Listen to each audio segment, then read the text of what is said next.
Good morning, everyone. Welcome back to Ripped from the Headlines. Our class may have been in hiatus over the summer, but the news continued to churn out headlines. So I've been collecting some, and if anyone has any, feel free to send them my way. There is probably a fairly well-known response that if I would ask you what happens when you see a Torah fall, what is the Jewish response? What's the traditional Jewish response? What do you need to do? Fast for 40 days. Right, that's kind of like the standard traditional response, fast for 40 days. I asked somebody else, and the answer was pretend you didn't see it. That's probably also helpful, and that probably comes from if you have to fast for 40 days when you see a Torah fall, then it does make sense that you would want to pretend that you didn't see it. And it actually, we're going to go into detail on that. It actually comes from a verse in our Parsha of the week, Parshas Kisavo, which includes the blessings and the curses. There's a catch-all blessing of those who are Yakim es divrei haTorah hazos, those who are able to observe, Yakim, L'kayim, to fulfill, to uphold the Torah. They are blessed, and those who don't are the subject of the opposite, the curse, arur. But literally, L'kayim, or in Yakim, it means to lift up. And so there's a whole discussion in Jewish law that this is about Hagba. Hagba is, of course, the practice of lifting the Torah. Ashkenazim, we do it at the end of the Torah reading. Sfardim do it before the Torah reading, the idea of showing the Torah, and the idea of Hagba, which, of course, leads to my favorite Hagba joke, because Hagba can be complicated. It requires skill, and you have to have form, and you have to have strength. And so the person was called up for Hagba and Shul, hadn't done it before, thought he could do it, and failed miserably. He didn't drop it, but it was one of those that he barely opened it and only got it open a little bit and sat right down. Right? We all know good Hagba. What's a good Hagba? Person goes, it goes whoosh, up there, turns around 360 and the like. But he failed miserably, and he swore to himself never to let this happen again. And he figured it was a function of his form and his strength, and he prepared, and he exercised, and he lifted weights, and he was waiting for the tap on the shoulder to go forward. And a couple months later, he got it, and this time he was ready, gets the tap, goes to the bima, takes the Torah, and does one of those glorious, multi-columned Hagbas, twists around twice, 720 degrees, sits down, and is told by the Gabayim, we called you for the fourth Aliyah, which means he had done his Hagba in vain. He was over eager, over ambitious, but in any event, that's my favorite Hagba joke. It's right up there with my favorite Galila joke, which is entitled Put It On. If you don't know what that is, I'll go back to my Shavuos article, but it's also a good one. But and I mention that because this summer it was the summer of falling Torahs. There were article from end of last month in the JTA entitled "Two Congregations, Two Opinions as Torahs Hit the Floor at Separate NYC Services," and that was the article actually talks about 3 Torahs that fell. One happened over the summer in the Catskills, not in New York City. So let's go to the news report. Source number 1, during Sunday morning services at the Hebrew Institute of Riverdale, Rabbi Jeffrey Fox had just opened the door to the Ark and turned to put his prayer book down on the lectern when he heard an unthinkable sound. One of the Torah scrolls kept in the cabinet had fallen to the floor. His heart sank, and gasps were heard at the modern Orthodox congregation in the Bronx, where Fox is a member and plays an informal rabbinical role. Right? It's kind of like, when the guy stumbles a little at Hagba, it's like, oh, you hear like the gas. Well, here it fell.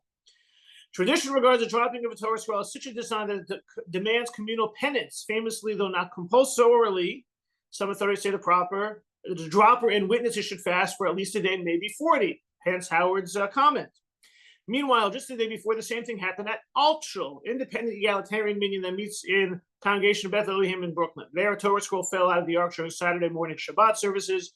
Torah scrolls are treated with such reverence that on the rare occasions that they are dropped, it becomes news, at least in the Jewish media.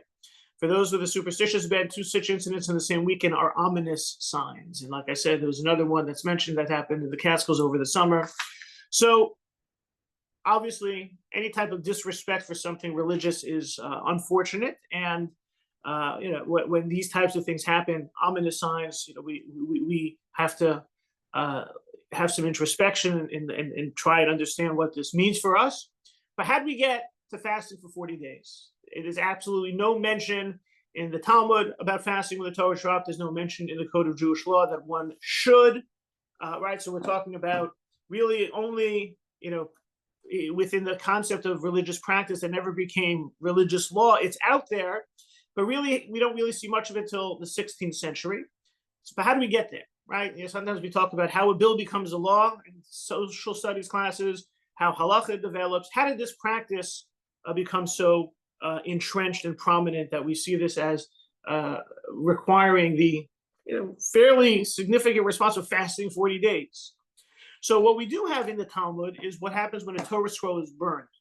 Moed Katan 26a, source number 2. And these are the tearing of mourning that may never be properly mended, right? These are tears that we tear our clothes as a sign of mourning, most commonly associated with when someone loses a close relative, kriya, when someone passes away. And we don't generally think about it because we're not really so worried about having a shortage of clothes or shirts. But sometimes the question was, if you tear something as a sign of mourning, can you sew it back up? So one type, you often for non-parents, usually you can sew it up after 30 days. But you can never sew up. A Torah scroll has been burned. If you see a Torah scroll burned, you're obviously, which it seems to indicate you tore, and that can never be repaired. Other types of rending that's there when someone is excommunicated. There's also the tearing over destroyed temple, destroying over the destruction of the temple, tearing kriya when seeing the Temple Mount. In other parts of Israel and Jerusalem, and maybe some of that has changed now that there's a state of Israel and sovereignty over Jerusalem. But our case here, Torah burned, tear your clothes. Okay. So this is found in Shulchan Aruch, and everyone says, source 3, that it's found in ancient books that on 3 dreams we fast: one who sees a Torah scroll burnt, or on Yom Kippur and Ne'ilah, or the beams of one's house, or his teeth that fall out. This is talking about, it's within the laws of Shabbos. There's certain, if you have a bad dream, it's supposed to prompt a fast if it's a very devastating and ominous seeming dream. Torah scroll being burnt. You dream about a Torah scroll being burnt. That's an ominous sign. It's as bad as if you saw it, and you therefore would fast. So we have this idea: if you see a Torah scroll burnt, you tear your clothes. If you encounter a Torah scroll being burnt in a dream, there's a fasting. So there is this idea of Torah desecration and fasting get linked together, not about a Torah dropping, but a Torah being destroyed leading to fasting. Maybe it's Torah desecration leading to fasting, and we're going to continue from there. Just interesting in terms of, it talks about if you have a dream about your teeth falling out.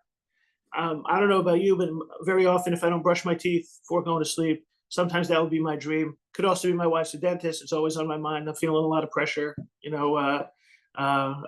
that respect. But it seems that it's like the dream that you're being chased by a dog, and the dog catches you, bites your leg, and you wake up and your leg hurts. It's anyway. I guess I'm just sharing some other troubling dreams. But we see Torah desecration, Torah being burnt, fasting in the same sentence. Mishnah Berurah, when commentary of the Chafetz Chaim, here's source number 4. And this is the case with tefillin, which have passages from the Torah. Right? It's not just the Torah being burnt, it's tefillin. The prophets or the writings don't require it. It's not the same if you see a book of the prophets or Tehillim, right? And because it is written here, burned excludes a case where one sees the Torah fall from one's hand. Right here, the Mishnah Berurah excludes the need to fast when the Torah falls. It's only the desecration level of burning that requires the type of fasting. And so that is where we're starting to talk about fasting when the Torah is burned. Now, the idea of treating holy objects that are improperly holy objects that are improperly treated or denigrated or desecrated, leading to requiring a religious response, comes from Moed Katan 25a, right back in the area that talked about if the Torah is burned, there's a need to tear. So there was a story of Rav Huna, who wanted to visit Rabbi Chia's burial cave. Rabbi Chia was a holy, righteous man. Rav Huna wanted to be there. And the question is, who will lead him? Because you have to be of a certain spiritual level, because Rav Chia was viewed as so righteous. So Rav Chaga said, source number 5, I will take him to the cave, for I presented my studies before when I was just 18, never having experienced a seminal emission. I'm a good student. I'm righteous and pure. I can take him to the grave. And so too, I attended to him and knew his great deeds. And I also knew that he was that Rav Chia was a very punctiliously religious and righteous man. For example, one day, one of the straps of his phylacteries turned around. Right, the straps on his tefillin, the black side is usually facing out. It turned around. It got out of place. The unpainted side being turned outward. Right, the non-black side faced out, and he observed 40 fasts for this. He viewed this as such an egregious violation of respect for tefillin that Rabbi Chia fasted for that violation 40 fasts. So now we're seeing desecration, denigration, holy objects, fasting 40 days. Now, not Torah, not dropping, but again, this is all part of the idea of when a holy object is desecrated, it prompts a religious, penitential type of a response, mournful response. So again, we've gone from Torah burnt, tearing, Torah burnt, fasting, religious objects being denigrated, tefillin, fasting 40 days. Source number 6, one day one of the straps of his phylacteries turned around. This is the Maharsha, comment on the Shmuel Idolus on this Talmud page. See Rashi's commentary as well as Sefer Yuchasin, right? Avram Zakudo, who's writing in the early 16th century. One needs to make sure the letters of Shaddai are seen from the outside and not of the tefillin. We're also talking about having proper respect for the tefillin. And the reason for 40 days is because the tefillin are the crown of Torah, and the Torah was given for 40 days. We're having the idea of desecration of tefillin, fast for 40 days. Tefillin, Torah are kind of being linked. Again, desecration, not dropping, but this idea we have, like, it's beginning to forge in our consciousness this idea of desecration, tefillin, Torah, fast 40 days. And, that buzzing is going to stick, right? Sometimes, certain expressions and certain mechanisms we get used to, and we begin to think in our heads, it's 40 days, it's 40 this, it's 40 that, it's Torah, it's tefillin. We begin to form the idea that this is what we're going to do. Something with Torah, something Torah desecration, fasting 40 days. Source number 7, where the Magen Avram quotes Rabbi Shmuel ben Moshe Kalai of Greece, 16th century. He wrote similarly that the world has a custom to fast when tefillin falls from one's hand on the ground, and this is also the case when a Torah scroll falls. It's not just the strap, it's not just being improperly worn, it's not just a disrespect. It's disrespect, and when it falls to the ground is also an equivalent level of disrespect. You fast when tefillin falls. Oh, you're going to fast for Torah. This is in a situation when the tefillin is not in the bag, but for a Torah scroll, even its bag, you should fast. So all of a sudden, the tefillin have to be uncovered, right? Not in a bag. If the tefillin bag falls, it's not considered disrespect. But the Torah scroll, even if it's covered being falling, that's considered disrespect. Right? So we now, as we hit the mid-late 16th century, we're seeing a record of this idea of a Torah scroll falling, leading to fasting. Again, not 40 days, but just the idea of there being disrespect. So by the time you get to the Kitzur Shulchan Aruch, right, this is already turn to the 20th century, Hungary. If a Torah scroll falls out of someone's hand, even if it is covered by its mantle, its cover, the person must fast. It is the custom of those who see it also fast. We finally kind of come full circle, right? Well, what do we still don't have? We don't have here fasting for 40 days. We do have an idea of fasting 40 days appearing with regard to disrespect for tefillin. And tefillin, if you disrespect tefillin, you fasted for. So more so you should also for Torah. But we don't have that as a recorded practice yet. So we can understand that it's religiously traumatic to see Torah or tefillin desecrated and disrespected, and we have a tradition of religiously responding in a penitential way, in a disappointed kind of a way, and we've seen the linkage from tearing to fasting to 40 days, never about a Torah falling. But when it all kind of gets shaken up and poured out, we have a practice of Torah falling, and then we fast. In the back of our heads, we still have buzzing this idea of 40 days, 40 days. But that's kind of hard. Right? How would a person fast for 40 days? How are we going to make that? How is that realistic? Is that everyone and the like? So it seems that the idea of fasting for penitential purposes, beyond the public fast days and beyond the Yom Kippur, it does have a Talmudic tradition. There's the idea that you fast for as a sign of teshuvah, of repentance. And certainly in the Middle Ages in particular, they had this idea that certain transgressions lead to certain number of fast days. The medieval Jewish pietist Hasidei Ashkenaz popularized this idea. They called it Shuvat HaMishkal. It's kind of an equivalent penance that certain sins, certain days, the greater, more severe the sin, the number of days. They certainly put this into effect in the high holiday season. There's the idea of people fasting the 40 days between Rosh Chodesh Elul and Yom Kippur, at least partial fasts and the like. So within the discussion of this, the Shulchan Aruch mentions, source number 9, there's one who says that fasting for 2 days and 2 nights consecutively is equal to 40 non-consecutive fasts, right? This idea of within a discussion of fasting and fasting for personal penitential purposes. I like the alliteration, personal penitential purposes. You might want to be fasting for 40 days, but no one's going to do that straight. So fast for 2 consecutive days, and that counts for 48. And so we begin to see this idea that 40 days isn't necessarily exactly 40 days. It's accepting upon oneself significant fastage, and therefore 2 consecutive days covers it. So then the Rambam points out that there are those who say that for a weak person, 2 consecutive days is sufficient, but for a healthy person, 3 is necessary. Now, 2 is not enough. 2 is not 40. Fast 3 days straight, now you're talking 40. It seems to me that all this applies to someone who must fast for 40 non-consecutive days for repentance in order to cause himself pain. Those who practice this idea of penitential fasting. In those cases, we equate this pain to that pain, and that's why the later authorities discuss this, right? 40 days, if 40 non-consecutive days you fast from sunrise to sunset, no big deal. 2 days straight, 48 hours, that's real pain. And it's almost, these days everyone talks about what's called intermittent fasting, right? Intermittent fasting can be that, in the wintertime, you're fasting plenty of days, depending on when you want to eat.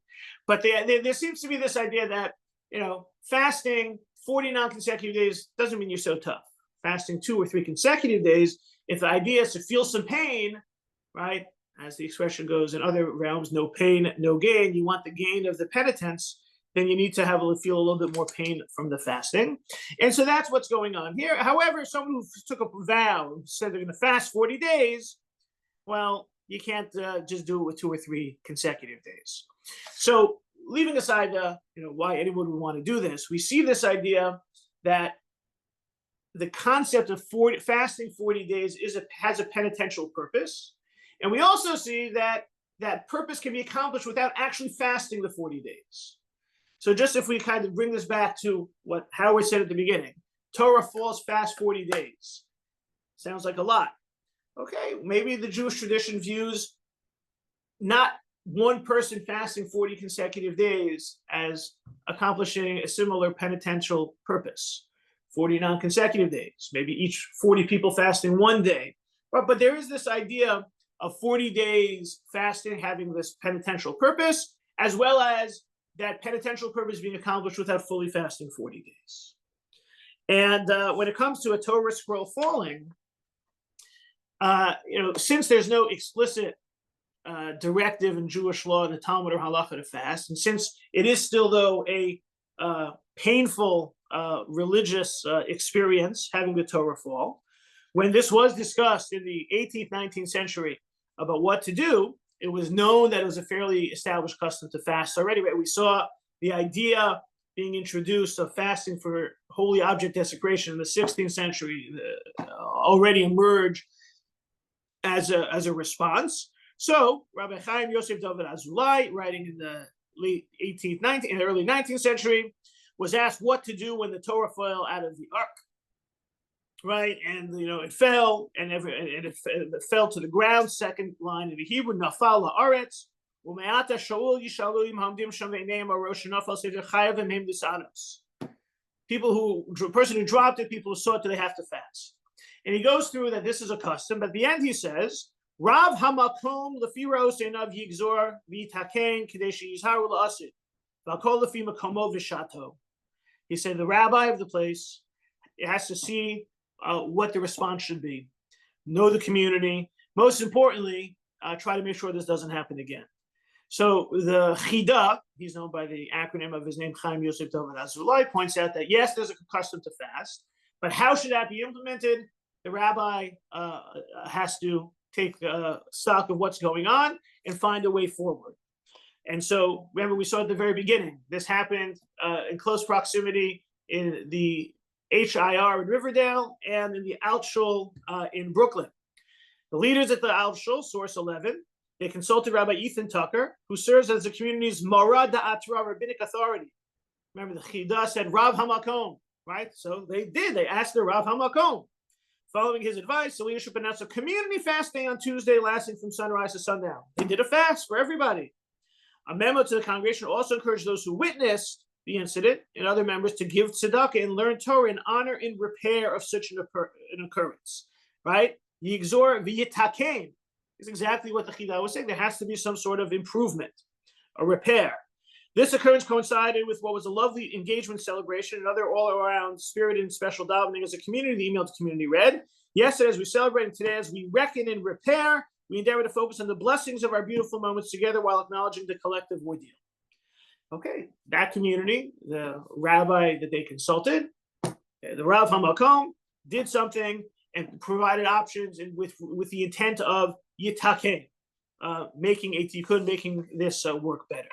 Now, there is another, in the Altshul, they do mention for other people who weren't there to give charity, make this kind of a moment of introspection. This idea is mentioned that source number 12, when it's talking about when the tefillin or Torah fall, Mishnah Berurah comments about the world having a custom when tefillin falls to the ground, when it's not in its bag, and the Torah falls, even if it's covered, right? We saw this concept already before the Magen Avram, and that exists. See in Eliyahu Rabbah, where he wrote that even with tefillin in its case, one gives a little bit of tzedakah. Mishnah Berurah says that when the tefillin are in their bag and they fall, it's unfortunate and shouldn't happen. You should be more careful, but there's no penitential response needed. But give a little tzedakah. And so now, just like we saw before, this idea of fasting 40 days, holy object desecration, all of a sudden, we have this holy object desecration, give some tzedakah. And we also have a precedent in Jewish law, source 13, right? The idea of, it's also the laws of Shabbos, and when something, when there's a fire and you can save certain important things, and obviously save a life. But, let's say your bank, your safe goes up in flames. It's forbidden to desecrate Shabbos in order to save money. And if one sin to desecrate, he must fast 40 days on Monday and Thursday, and he may not drink wine or eat meat, and he should give 18 pshitim to charity in the place of a sin offering. Right? You do something wrong, you should atone for it with fasting and sadness and the like. And if he wants to avoid the fast, he must give 12 pshitim to charity for each day. All of a sudden, we have this idea being introduced that money can replace a fast day. So we have this idea of holy object desecration involving charity, right? The custom that exists when the tefillin in the bag fall. And we also have a way that if you're fasting for penitential purposes, but you don't want to fast, you pay money.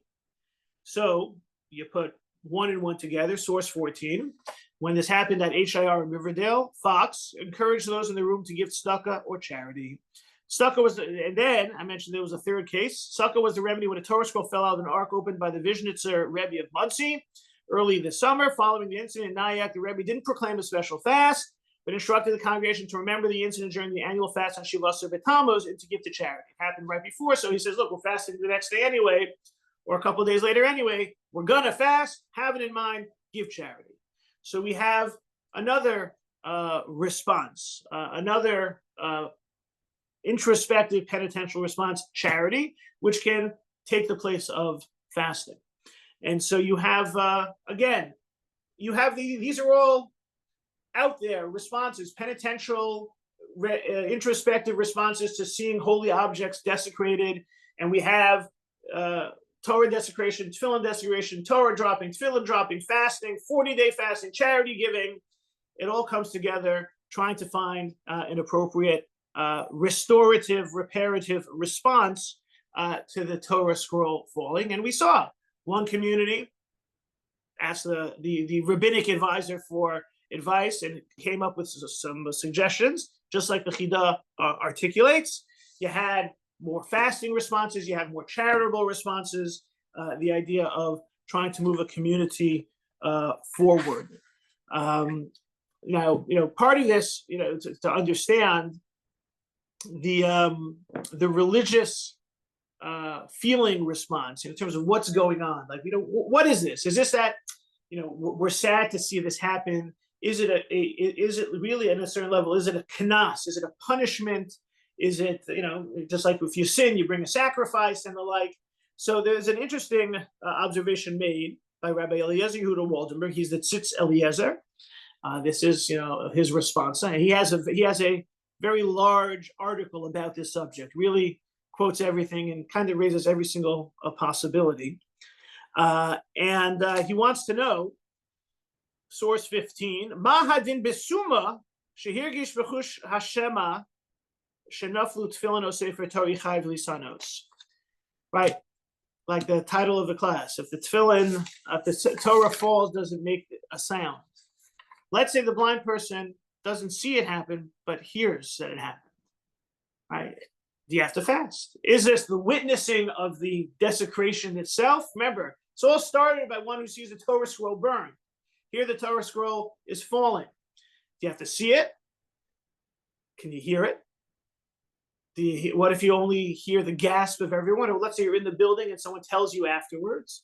It's an interesting question, right? We know that the idea of of someone who cannot see, is still connected to the community, right? So, for example, the bracha that we begin our morning lessons with, Pokeach Ivrim, God who restores the sight, our sight, or allows our eyes to be open so we're not blind, is relevant to a blind person also, because blind people rely on people who can see to assist them. They're all part of the community of interconnected people, and it's where sight is critical. So in this situation, is it being in the room? Is it seeing? Is it hearing?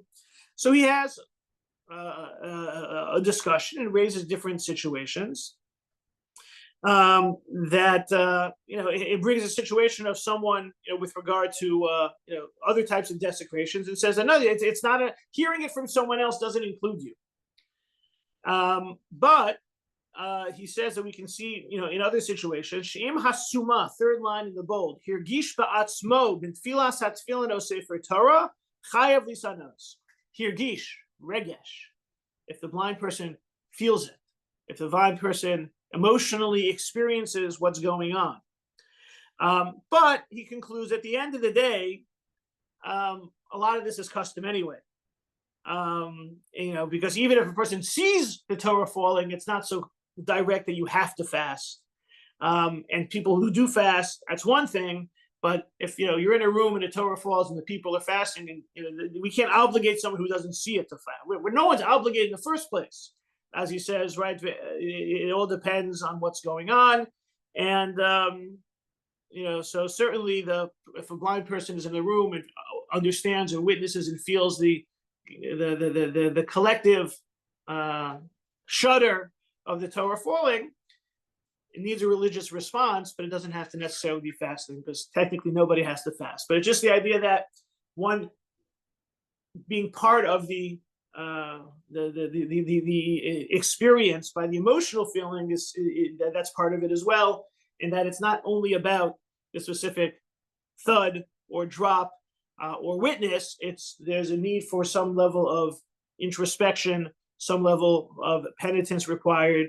It's a moment for the community to take notice and find a way to religiously respond, right? As was noted in source number 16. Source 16 notes from a number of contemporary rabbis. The footnotes there quotes, for example, Rabbi Ephraim Greenblatt, who's a student of Rabbi Moshe Feinstein, a longtime rabbi in Memphis.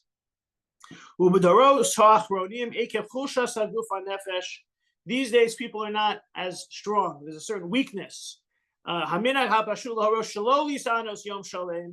Don't fast the whole day when the Torah falls. You can give charity. Other types of penitential responses can go Tanas Dibor. He says, you know what? Instead of fasting and not eating, don't talk. Like the idea of a Tanas Dibor is not to speak. You're refraining from speech.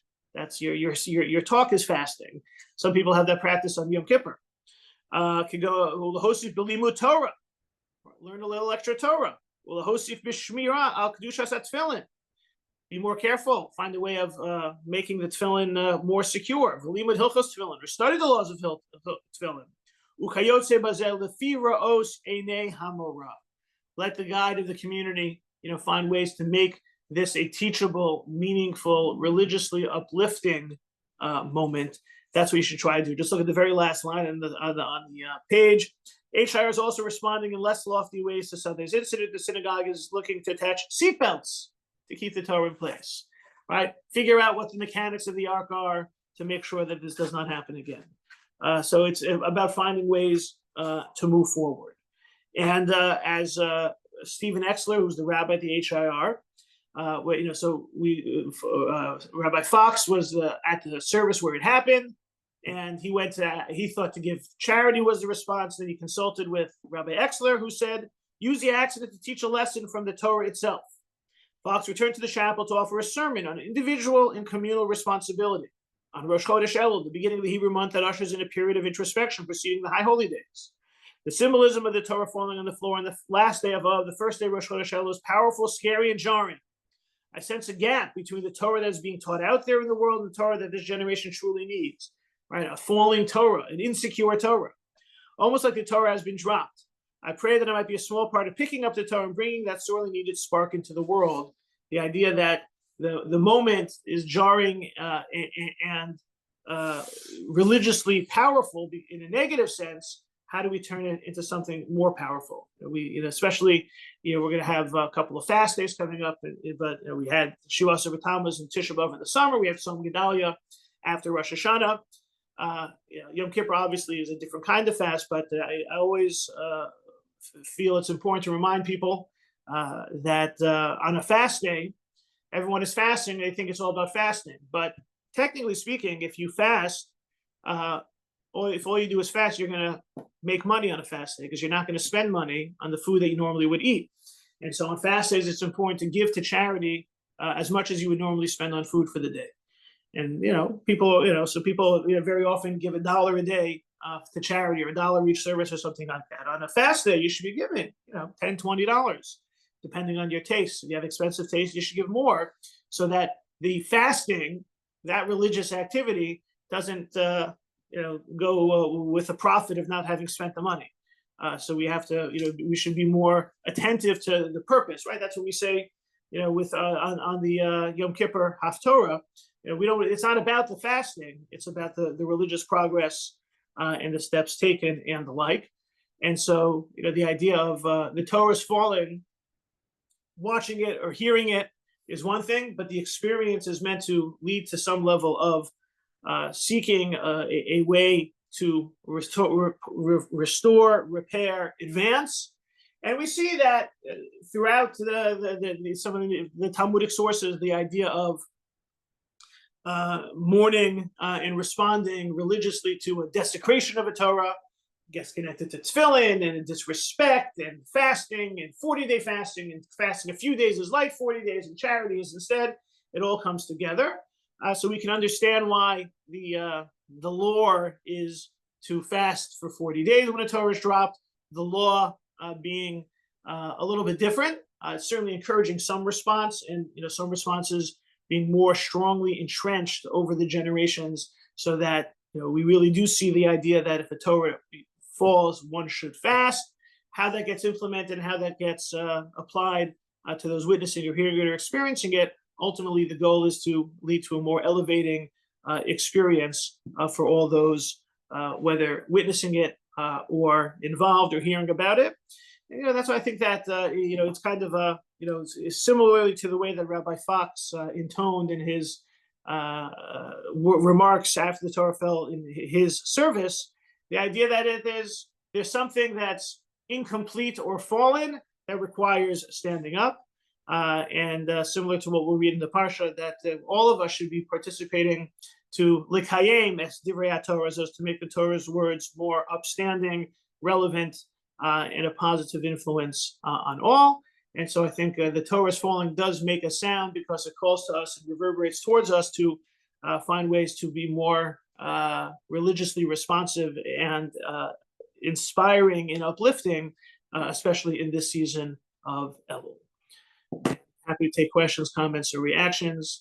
Please, God, look forward to our next learning together. I almost dropped